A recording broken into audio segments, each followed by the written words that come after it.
Today is November 29th, around 9:45 Virginia time. As I continue to read and sit and stay in the Word and I guess basically just be dedicated in His love, be dedicated in His Word, and basically filling me up. And I have about 7 or 8 verses that are just, the whole Bible and everything that's in here is pretty good and powerful. If, only if you let it impact your heart, and you let it transform your mind in the way you think. And so, as my last video and the message that I passed along is, the greatest thing is love. The demonstration that my mom gave, I'm finding more and more in the Bible, and in today's message, and I can't be any more sincere and honest and open about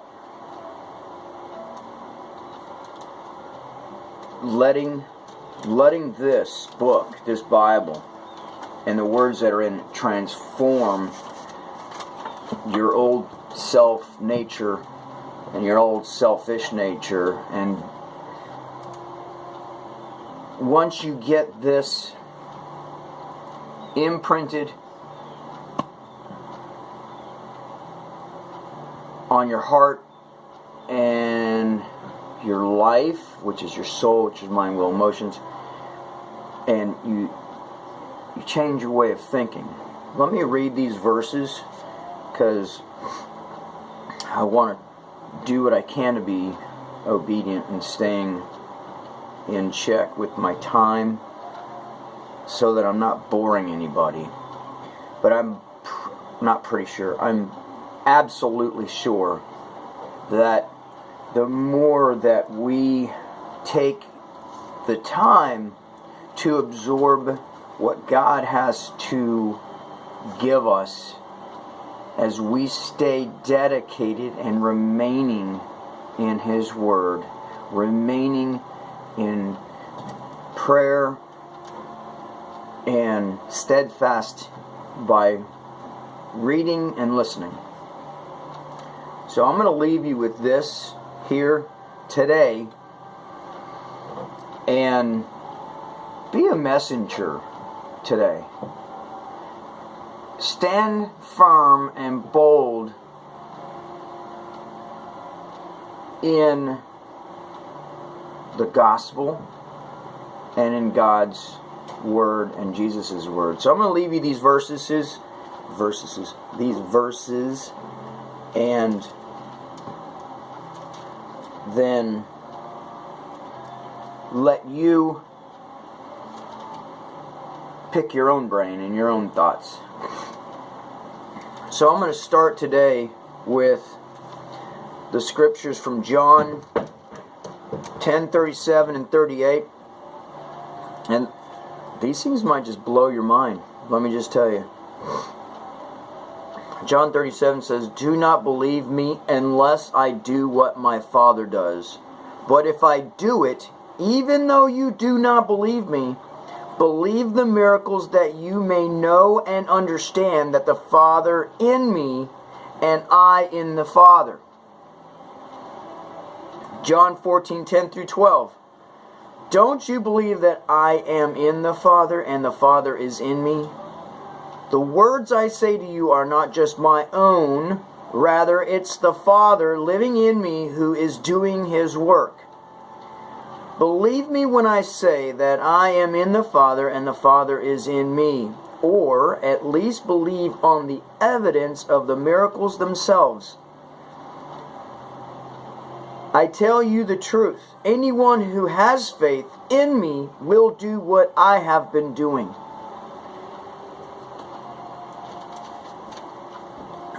I don't know what y'all get out of that, but if Jesus is talking about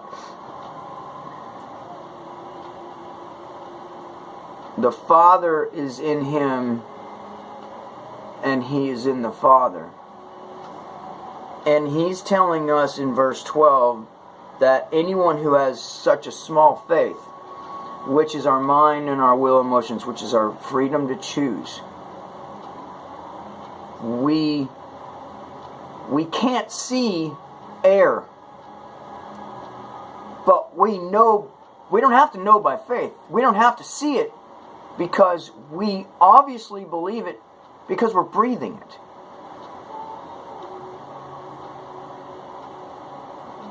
But just because it's not there doesn't mean it's not actually air. We don't have to see things to know that they are what they are. It's kind of what he's saying. Do it by the evidences of the miracles. And not all the miracles that had to be visually seen. We don't have to believe in gravity. I mean, we believe in gravity.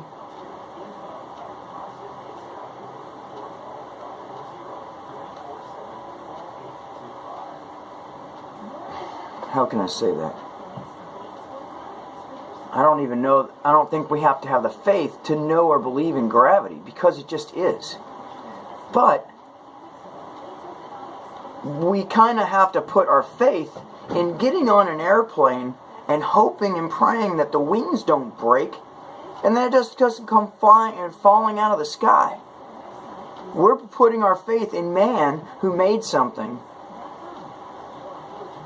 But if we put our faith in God who made man, who gave man the ability to create, to make something.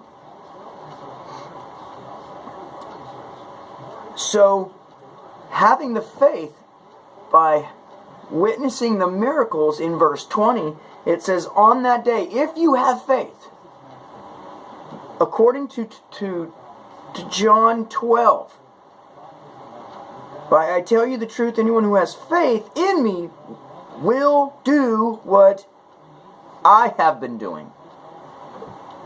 So on verse 20, John 14:20 says, on that day, meaning on the day that you have faith, you will realize that I am in my Father and you are in me and I am in you. So there's three things right there. He says, on that day, I am in the Father and we are in Jesus and Jesus is in us. So we're in Jesus and Jesus is in us. There's like three things right there, because Jesus is in his Father, and if Jesus is in his Father, then the Father is in Jesus, and if God is in Jesus, God passes down those good qualities, holiness, righteousness, everything, love, everything that God is, He passes through Jesus, and Jesus passes through us, and then by the faith, we're in Jesus.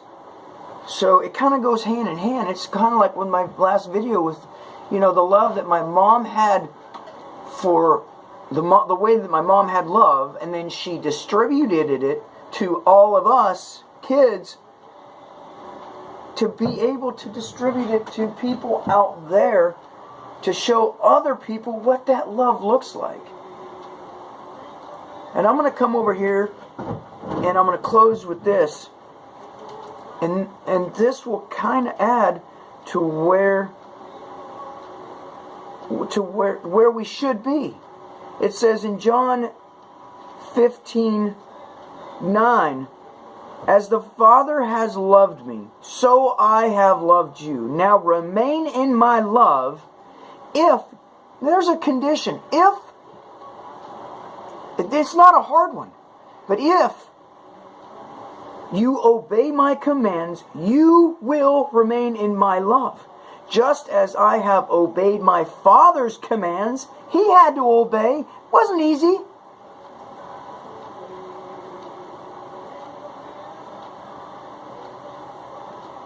Just as I have obeyed my Father's commands and remain in his love.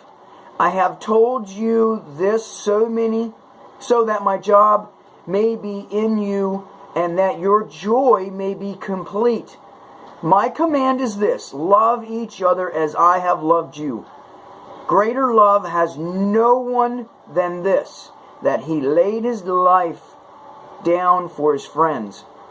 You are my friends if you do what I command. I no longer call you servants, because a servant does not know his master's business. Instead, I have called you friends, for everything that I learned from my Father, I have made known to you. You did not choose me, but I chose you, and appointed you to go and bear fruit that will last. Then the Father will give you whatever you ask in my name. This is my command: love each other. If you listen to what Jesus is saying here, he's saying we're not servants anymore because we're his friend. He's giving us the evidence and the commands and the know-how to do what his Father commands him to do. Because we're friends. We're not servants. Now that we know the master's business, we're no longer servants. Because we know what the major grand plan is for God and everything.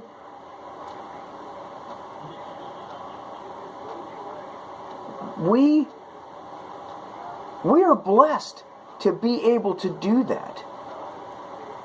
To show and shine his glory and to show his love. And just like our parents discipline us, they prune us. They kind of take away what the bad is to try to and do the best they can to replace it with the good that we ought to be doing.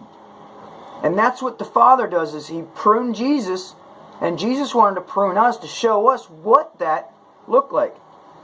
And John 15:1, it says, I am the vine, and my Father is the gardener, or my parents are the gardeners. He cuts off every branch in me that bears no fruit, while every branch that does bear fruit, he prunes it so that it will be even more fruitful. You are already clean because of the word I have spoken to you. Remain in me, and I will remain in you. No branch can bear fruit by itself. It must remain in the vine. Neither can you bear fruit unless you remain in me. And so, the last one is John 15:5. God is the vine, we are the branches. If a man remains in God, and I in him, God in us, he will bear much fruit. But apart from me, you can do nothing. If we think that we can do anything on this earth on our own, without his presence in us, we're sadly mistaken, because we're thinking that we can do it on our own. And if we walk out those doors and we think that we can do anything greater than what the Father has already given us, we're sadly mistaken. I'm going to leave you with this. Let every footstep that you make, let it look like It's Christ's footsteps. God bless. Have a great day.